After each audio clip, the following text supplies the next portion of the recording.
The other great piece about this location capability is that we've used the same infrastructure to be able to power our 911 services. So with 911, what we actually have now is the ability to take this location information and actually send it in the SIP channel off to a routing service provider, and they can break open that SIP call, get the location information, and then determine what's the appropriate public safety access point in order to route the call to.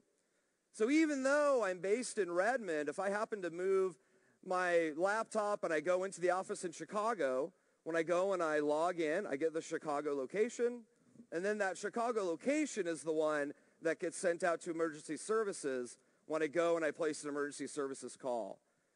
Similarly, when I'm outside the network, if I fill in all the address information, all of that information as well gets sent off to emergency services when I place an E911 call. Really, really fantastic capability for location to be able to support both internal and external users, informing presence and informing E911. One of the other great things that we've done in Communicator 14 is we've brought voicemail directly to the client. So as you see here, I've got a series of voicemails here that have been left by my colleagues, and I can just see where they were left. I can see which ones that I've already listened to. I can really quickly, right from within this client, click play. It's Holly. I'm calling about the Contoso account. Apparently, there's an issue with their financial modeling, and I don't have any idea. So just super easy to be able to go and listen to a voicemail. But how many times have we gotten voicemails and we happen to be stuck in a long meeting and we can't leave, and the voicemail's kind of sitting there and you're wondering, oh, what's going on? I wonder what this is about.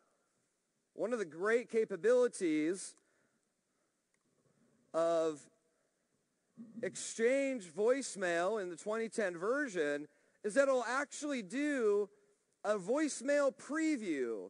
A speech recognition engine goes and listens through the entire voicemail and goes and provides a preview of what that voicemail says. Now, this isn't medical grade transcription, but it gives you an idea. Is my house burning down? Or do I need to pick up, milk and eggs on the way home from work?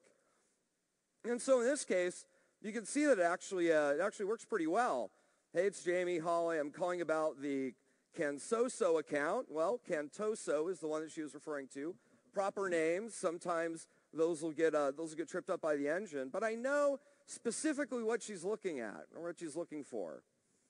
And even better, we also have this capability in a whole variety of languages as well. So here's another voicemail that I got from one of my colleagues. He recorded the voicemail in French, and it got transcribed in French. And by default, Exchange 2010 voicemail comes with 6 different languages, French and Spanish and Portuguese. And each one of these little pieces in here is a hyperlink that I can jump specifically to that place in the voicemail. Présenterons ensemble dans quelques semaines. Si tu as un peu de temps aujourd'hui. So if there's 2-minute long voicemail and there's one interesting part that happens at 1 minute and 45 seconds, I see that in my preview, I can jump right to it, right?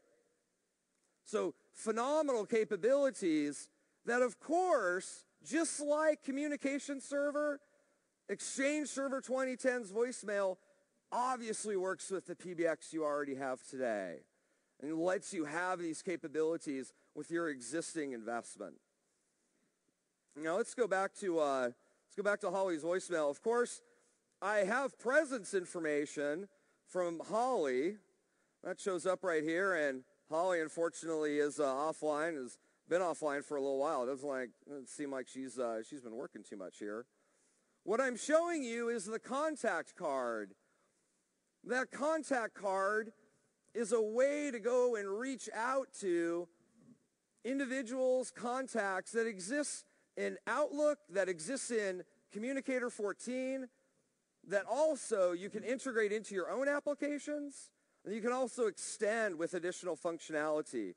So you can see there that I've got the capability to do mail, I got the capability to do IMs, to do phone calls, and then my extensible list here of doing video, starting up a meeting, sharing my desktop, all those things. So I can't directly call Holly back, but I can see that she's interested in some financial modeling. So because I'm notoriously bad at typing, I'm just going to go back over here and dump financial modeling directly into a new capability that we have in Communicator 14 called Skill Search.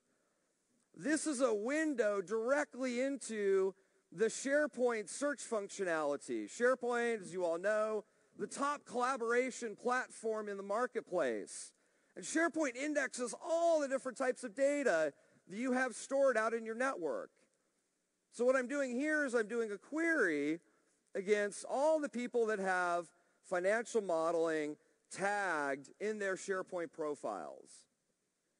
And I actually remember from the particular voicemail, she was talking about financial modeling issues in Japan. And so I could continue to add in more and more layers to the query, narrow down my results. And I see here that I've got 3 people based on this skill search that I can go and ping. Rebecca, Sean, and BJ. And of course, when I mouse over BJ, I also have the contact card here as well. I have all the different ways to contact BJ. Now, what happens if somebody said, oh, you just need to contact this guy, BJ Habercorn? And I type, oh, okay, let's see, Havercorn. And I completely misspell his name. SharePoint's smart enough to actually do a phonetic-based search on this. So while I typed in a V and a C instead of supposed to type a B and a K, SharePoint's smart enough to say, oh, you know what, that sounds a little bit alike. I'm going to go ahead and return the result for Habercorn, because that's probably the person that you're referring to. Really fantastic feature to be able to have this in cases where you have large organizations or you have cases where, people's spelling isn't too hot. So I'm going to go ahead and right from within this window, I can either directly click call or I can use my contact card. Of course, the contact card can be expanded out, and like I said earlier, we take our location information and we embed that into the presence document, and so you can see that BJ is working from the West Osceola Parkway. I wonder where that could be. Let's give him a call and find out.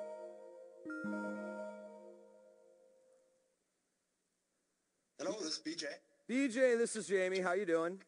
Hey, Jamie, great. How are you? I'm doing well.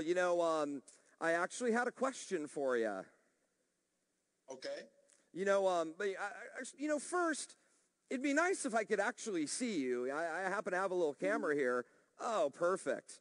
One of the things you'll notice is that even though BJ started up video, we don't turn on our video cameras automatically, just in case you happen to be in a state of dress that isn't necessarily business appropriate. But I am, so I'm going to go ahead and start my video. I'm going to go ahead and scale that up. One of the great features that we have now in Communication Server 14 is that anytime a media session is established, we can do a check against a policy server. This is traditionally known as call admission control, but of course, it supports not just voice, but it also supports video. So we check to see the bandwidth, we check to see the number of sessions that are going on in that link, and then we determine if there's sufficient bandwidth, let's go ahead and nail up that session. If there's not, we can do all sorts of innovative things like route that call over the internet or deny the video but allow the audio. And in this case, looks like we're doing pretty good on bandwidth because you're looking fine there, BJ.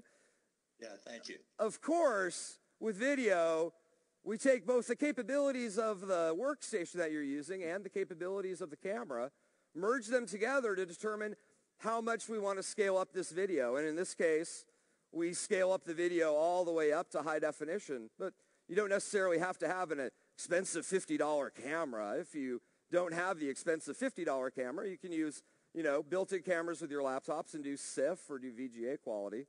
So back to the question that I had for you.